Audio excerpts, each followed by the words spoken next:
Hola a todos, hoy vamos a iniciar la cuarta clase de el resumen de todo lo que hemos estudiado del libro del Sumario de Doctrina Cristiana.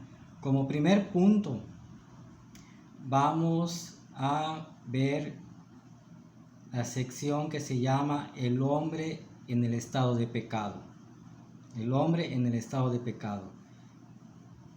Y de ese punto vamos a sacar algunos subpuntos muy importantes y cada punto va a tener un texto base.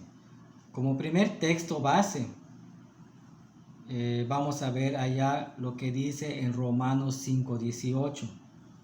Dice, así que como por la transgresión de uno vino la condenación a todos los hombres, de la misma manera por la justicia de uno vino a todos los hombres la justificación que produce vida. Como primer punto de esta sección, vemos que el pecado es culpa. Aquí Pablo nos recuerda de cómo es que nuestros primeros padres, Adán y Eva, pero aquí especifica a Adán, no lo dice, pero nos da a entender que por el pecado de él, nosotros tenemos la culpa del pecado, cada uno de nosotros, desde que nacemos hasta que morimos. Pero acá es interesante que Pablo compara que así como por un hombre entró el pecado en la humanidad, por un hombre se da la salvación a la humanidad. Esto en términos teológicos se llama el primer Adán, que es el Adán que vemos en el Antiguo Testamento, y el segundo Adán, que es Jesús, que vemos allá en el Nuevo Testamento, que viene hasta cierto punto a arreglar todo lo que hizo mal el primer Adán. Al final es esto, el pecado es culpa, ¿no? Todos tenemos esa culpa de ese pecado que cometió o cometieron nuestros primeros padres. Como segundo y tercer punto, porque el segundo y el tercer punto tienen como base un solo texto. El pecado es contaminación y el pecado mora en el corazón de cada uno de nosotros. Como texto base, vamos a leer lo que dice allá en Jeremías 17:9. Jeremías 17:9 dice, engañoso es el corazón más que todas las cosas y perverso. ¿Quién lo conocerá? Acá es el autor Jeremías, el profeta, es muy directo y es muy sencillo también a la forma en su forma de escribir, porque nos enseña que en primer lugar el corazón de cada uno de nosotros es engañoso y es perverso. Y en segundo lugar nos da a entender de que así como el corazón es engañoso y es perverso, es allá en el corazón de cada uno de nosotros donde mora lo malo. Claro, también mora lo bueno, pero acá se centra en este punto, ¿no? de que el pecado mora en el corazón. ¿En dónde está entonces el otro punto de que el pecado es contaminación? Imagínense un corazón engañoso y perverso. ¿Es un corazón limpio o es un corazón puro? es un corazón, no es ni un corazón limpio ni puro, es contaminado, está contaminado. Y por eso en este texto de Jeremías se desprenden estos dos puntos, que el pecado es contaminación porque es perverso y es corrupto, y el pecado mora en el corazón de cada uno de nosotros. Otra cosa, otra enseñanza que podemos ver acá es de que nuestro peor enemigo no son otras personas, incluso no es Satanás mismo, sino somos nosotros, que nosotros mismos nos inclinamos a hacer las cosas malas, nos inclinamos a tener un corazón, como dice Jeremías, engañoso y perverso, o sea, contaminado por el pecado. Como cuarto punto, es el pecado es imputado. Y como texto base es otro texto de Romanos, Romanos 5:12.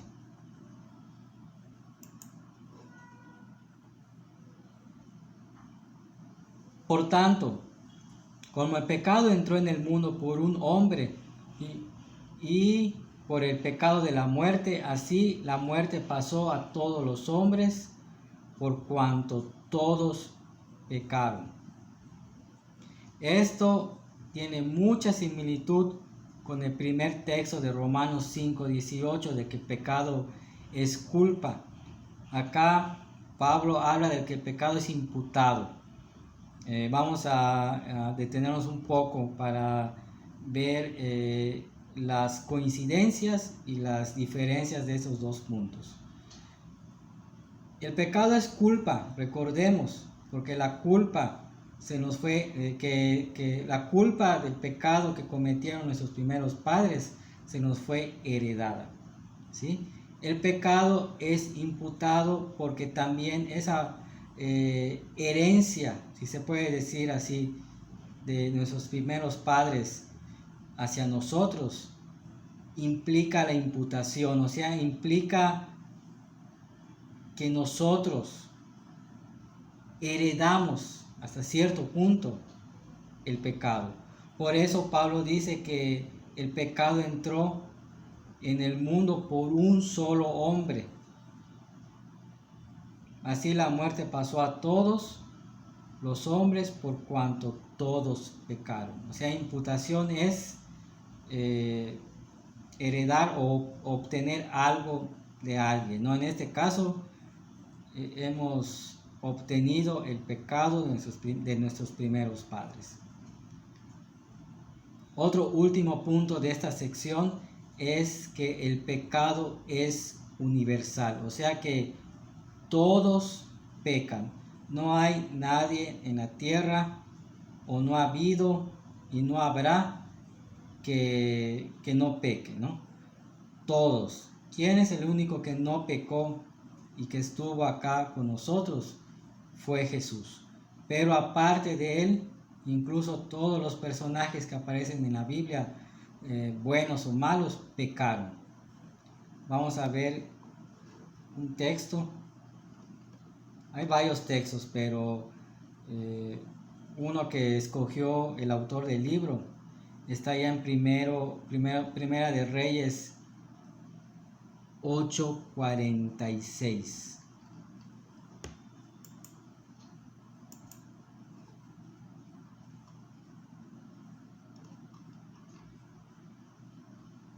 Es una parte del libro de Reyes cuando Salomón dedica o hace una oración para la dedicación del templo.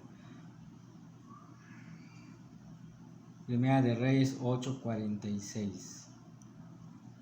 Dice: si pecan contra ti, o sea, se están refiriendo a Salomón, porque no hay hombre que no peque, y tú, airado contra ellos, los entregas al enemigo para que los que cautive y lleve a tierra enemiga sea lejos o cerca. Está hablando de Salomón, están hablando de el autor de que si le hacen daño a Salomón, Dios va a vencer a esos enemigos. Pero hay algo importante acá que en algunas Biblias lo pone entre paréntesis, pero no porque estén entre paréntesis sea menos importante. Cuando en el diálogo empieza, si pecan contra ti, luego inicia la sección de paréntesis, porque no hay hombre que no peque. O sea, aquí el autor de Reyes está dando por hecho de que no hay un hombre que no peque. Todos pecan, ¿no? Por eso este punto se llama el pecado es universal. Todos pecamos, todos nos inclinamos, como dije en algún punto anterior, nos inclinamos a hacer lo malo. Y bueno, con respecto a la sección esta de el hombre en el estado de pecado, ya es todo. Vamos a seguir con la segunda sección de este día, el hombre en el pacto de gracia. Génesis 17:7. Génesis 17:7. Vamos a buscarlo. Dice así: estableceré un pacto contigo y con tu descendencia después de ti, de generación en generación, un pacto perpetuo para ser tu Dios y el de tu descendencia después de ti. Es una parte, una conversación que Dios tiene con Abraham y le está dando esa promesa de un hijo, y que tanto él como su hijo esa generación o esa descendencia será grande. Pero acá lo importante es una frasecita que dice en medio de este versículo: en heredad perpetua. O sea que el pacto que Abraham y Dios estaban haciendo en ese momento, Dios estaba declarando de que dicho pacto o alianza iba a ser eterna.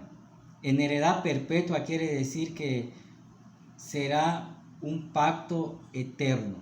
Uno podría preguntarse, pero pues, ese pacto no siguió.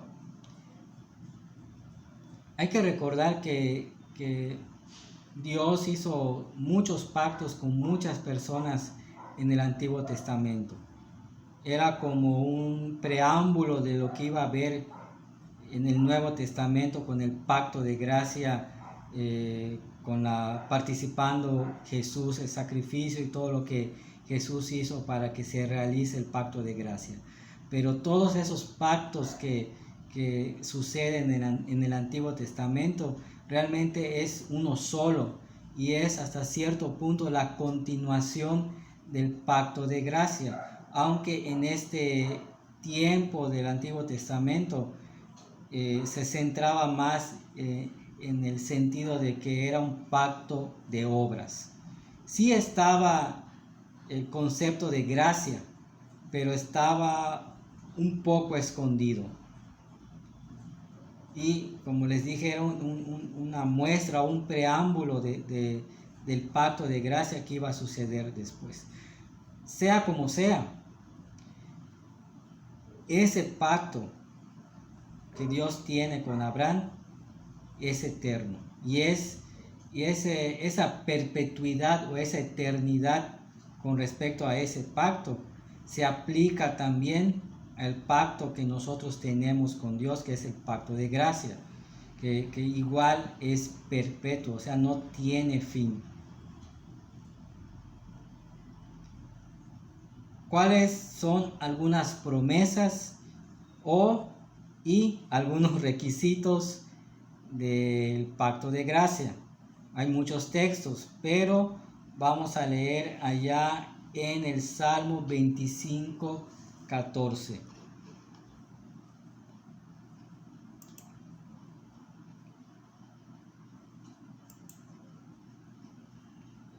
Dice así el salmista: gozará él de bienestar, y su descendencia heredará la tierra. ¿Cuál es la promesa y cuáles son los requisitos?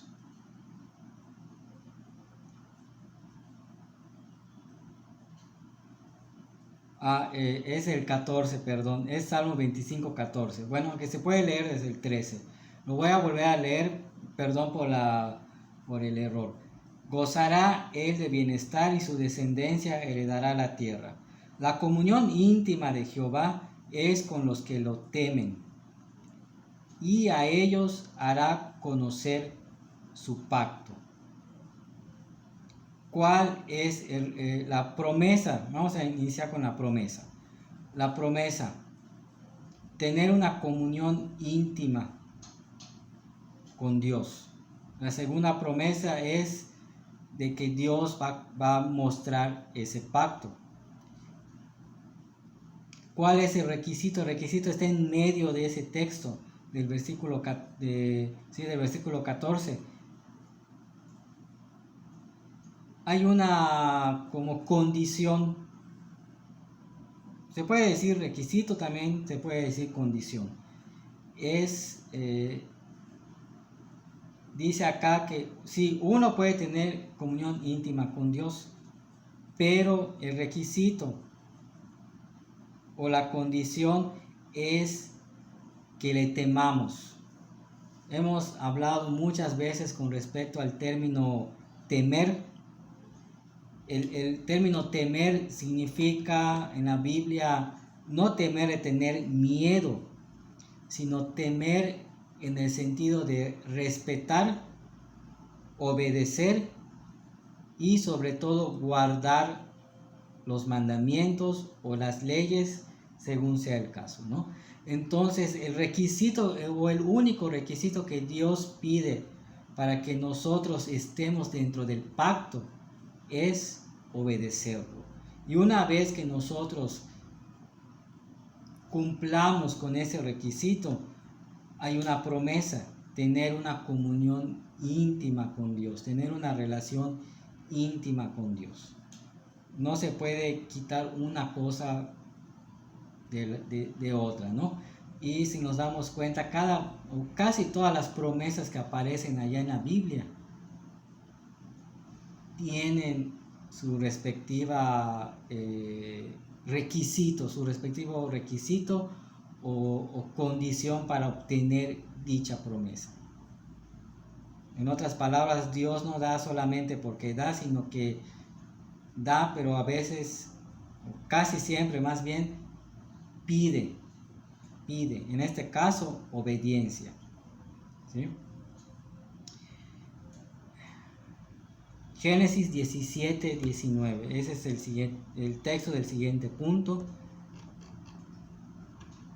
Génesis 17, 19.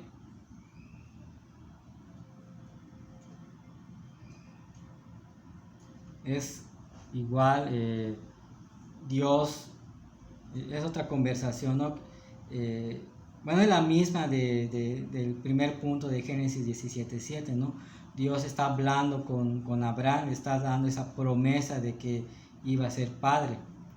Vamos a leerlo, 17:19. Respondió Dios: ciertamente Sara tu mujer te dará a luz un hijo, y le pondrás por nombre Isaac. Continuaré mi pacto con él como pacto perpetuo, para sus descendientes después de él. ¿Cuáles son las características del pacto? Que el pacto es, ya lo habíamos comentado antes, es perpetuo. ¿sí? Acá confirma nuevamente esa enseñanza de un pacto perpetuo.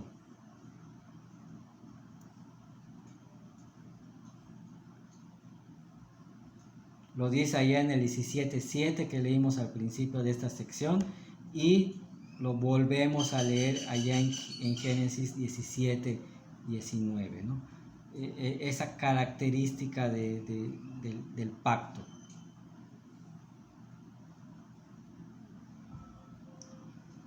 Y por último, Primera de Timoteo 2:5.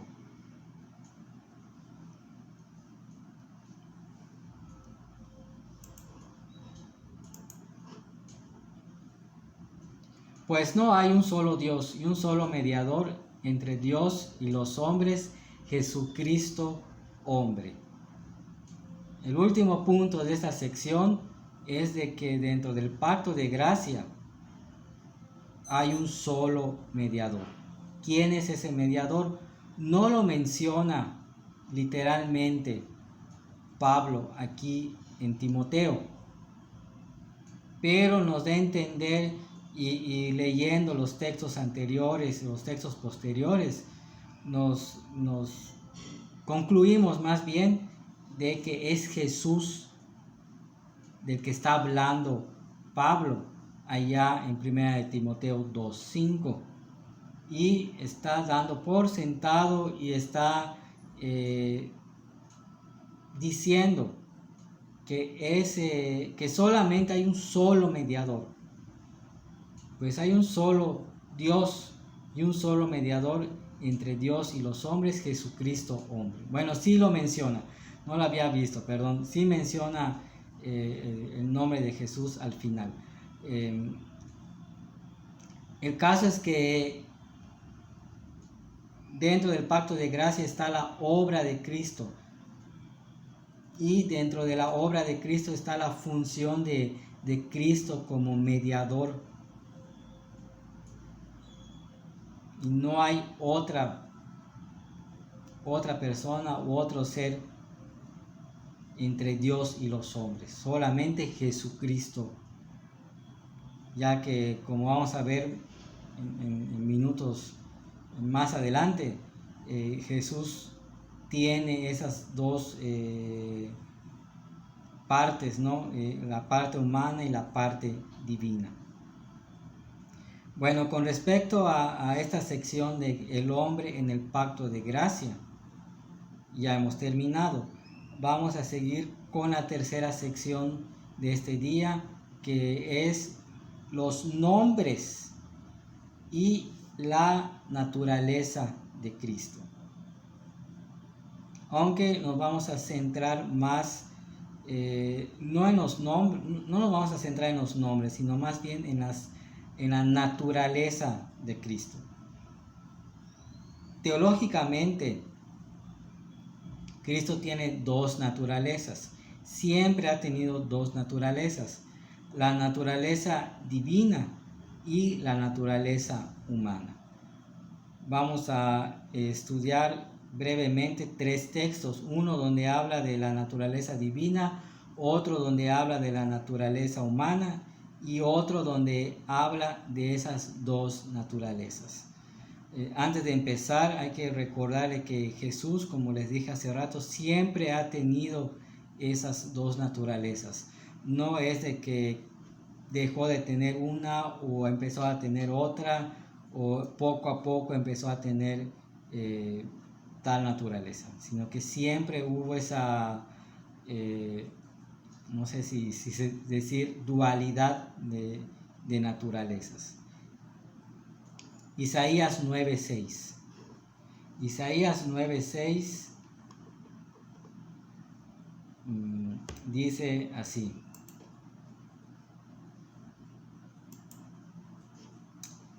porque un niño nos es nacido, hijo nos ha sido dado, y el principado sobre su hombro. Se llamará su nombre admirable consejero, Dios fuerte, Padre eterno y príncipe de paz.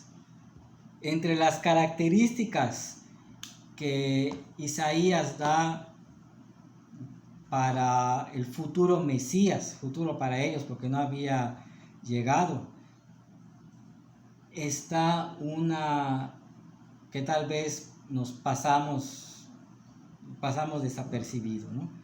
Dios fuerte. Aquí está dando a entender Isaías de que ese Mesías, ese rey esperado por los judíos, no solamente iba a ser un rey, sino que era Dios mismo, porque dice Dios fuerte. Las otras características sí se aplican a un rey terrenal, pero cuando dice Dios fuerte, ya está diciendo que ese Jesús que iba a ir, o aparecer más bien entre ellos, iba a tener una naturaleza divina. Por eso hay que leer de una forma más detallada los textos para darnos cuenta de esos detalles. Esto es con respecto a la divinidad de Cristo. ¿Sí? Está mostrando Isaías, cómo iba a ser Jesús, cómo iba a ser el Mesías, y una de sus características es que es Dios fuerte, dando a entender de que tendría o que tiene la naturaleza divina. La naturaleza humana lo vemos en muchas partes de los evangelios, como Jesús muestra cierto humor, muestra cierto carácter, muestra cierto comportamiento, y ahí se ve esa naturaleza humana que no siempre se predica. Más bien se enseña o se predica o se centra las predicaciones y enseñanzas en la parte divina de Jesús, cuando se nos olvida de que también tiene esa parte humana. Mateo 26, 38.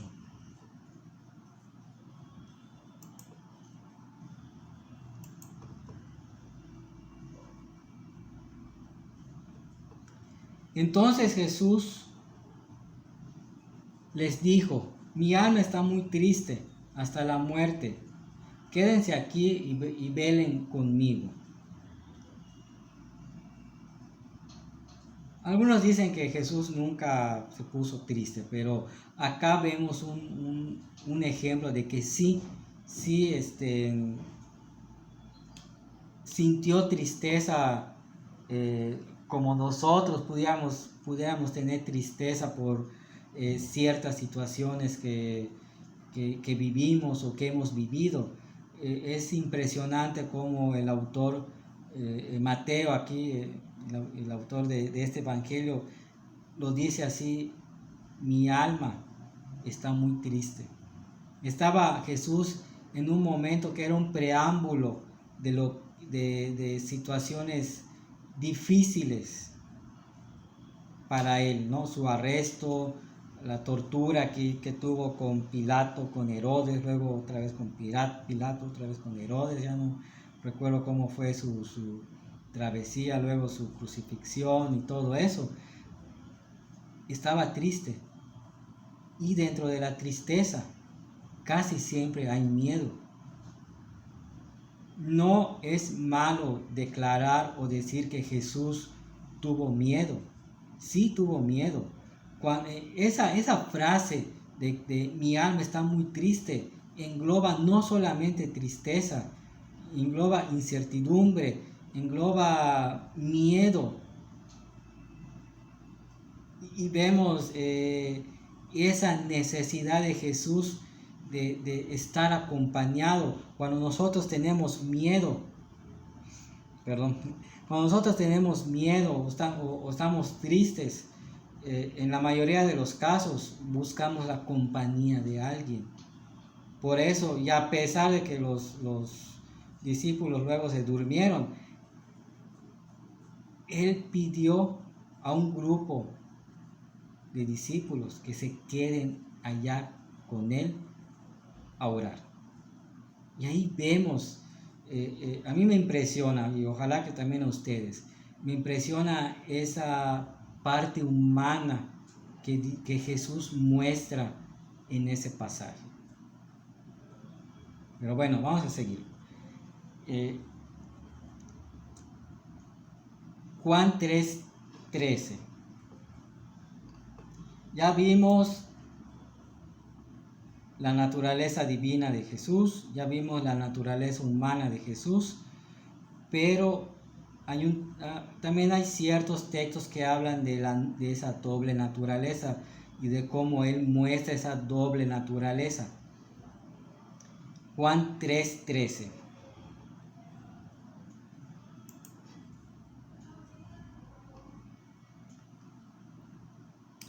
Nadie subió al cielo sino el que descendió del cielo, el Hijo del Hombre que está en el cielo. Voy a leer desde el 9, porque está interesante, ¿no? Desde el 9 hasta el 15. Es una parte de la conversación que tiene Jesús con Nicodemo. Dice, le preguntó Nicodemo, ¿cómo puede hacerse esto? Jesús le respondió, tú que eres el maestro de Israel, ¿no sabes esto? De cierto te digo que de lo que sabemos hablamos y de lo que hemos visto testificamos, pero no recibís nuestro testimonio. Si os he dicho cosas terrenales y no creéis, ¿cómo creéis si os digo las celestiales? Nadie subió al cielo sino el que descendió del cielo, el Hijo del Hombre que está en el cielo. Y como Moisés levantó la serpiente en el desierto, así es necesario que el Hijo del Hombre sea levantado, para que todo aquel que en Él cree no se pierda, sino que tenga vida eterna. Esta profunda e interesante conversación que tiene Jesús con Nicodemo es realmente es pura teología. ¿Por qué? Porque tanto Jesús como Nicodemo eran maestros de la ley, eran rabíes, no sé rabinos, perdón, ya me acordé, rabinos. Tanto a él tanto como Jesús como a Nicodemo le decían rabí o maestro. Entonces es una conversación con mucha teología, mucha doctrina. Y en esa parte final, Nicodemo le está preguntando a Jesús, ¿cómo puedo saber de lo que tú me estás diciendo, de ese evangelio nuevo que tú estás predicando? Y entre todas las cosas que él dice, que Jesús le dice a Nicodemo, está ese texto que leímos hace rato, versículo 13. Nadie subió al cielo sino el que descendió del cielo, el Hijo del Hombre que está en el cielo. Y ahí está Jesús demostrando y enseñándole a Nicodemo que él tiene una doble naturaleza, la divina y la humana. Y es por esa razón de que él está predicando ese nuevo evangelio. Y cómo puede obtener, o cómo podía obtener Nicodemo estar o reconocer ese evangelio, reconociendo a Jesús y reconociendo que no solamente era el Mesías, sino que él tenía esa doble naturaleza. Cuando dice nadie subió al cielo, está Jesús profetizando de lo que iba a pasar al final de su ministerio después de resucitado, que él descendió ascendió al cielo, o sea, subió. Nadie subió al cielo, sino el que descendió del cielo. Cuando dice descendió, también está recordando que Él descendió del cielo para ser Jesús, nacido de María. O sea, ahí se ve las dos naturalezas. El ascender, ahí se muestra la naturaleza divina. Porque nadie había subido al cielo. Hay un personaje allá en el Antiguo Testamento que dice que Dios lo llamó y subió, pero es cuestión aparte, ¿no? Son otras características de dicho personaje. Vamos a ver si lo buscamos.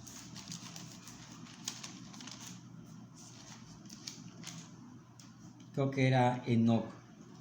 Sí, era Enoc. Bueno, me dicen después, es una tarea, ¿cuál es el personaje del Antiguo Testamento que Dios lo llamó y se fue al cielo, ¿no? Pero les digo, son dos acontecimientos diferentes, dos contextos diferentes. En el contexto de Jesús, el hecho de que Él ascendió al cielo muestra su naturaleza divina, y el hecho de que Él descendió para convertirse en el bebé de María, ahí muestra o se ve la naturaleza humana. Es muy interesante esta parte de Juan, todo el capítulo 3, porque nos enseña entre tantas cosas esto, ¿no? Para que Nicodemo y cualquier persona reconociera a Jesús como el Mesías y reconociera su mensaje, tenía en el caso de Nicodemo y tiene en el caso de los que escuchan el Evangelio ahora, reconocer esa doble naturaleza de Dios. De Jesús, perdón. Y reconocer que esa doble naturaleza siempre la tuvo a la par, antes de que nazca, durante su vida acá y después. Bueno, hermanos, esos son los 3 puntos que quería platicar con ustedes. Ya la próxima semana vamos a estudiar los últimos 2 puntos y ya con eso terminamos estas secciones de resumen del libro, y ya dentro de 15 días vamos a retomar ya las clases normales. Allá abajo en los comentarios pueden preguntar algunas cosas y ya después de leerlas y buscar las respuestas les voy a contestar. Dios les bendiga y que pasen un buen día, unas buenas tardes o buenas noches, dependiendo de cuándo vean este video. Dios les bendiga, hermanos.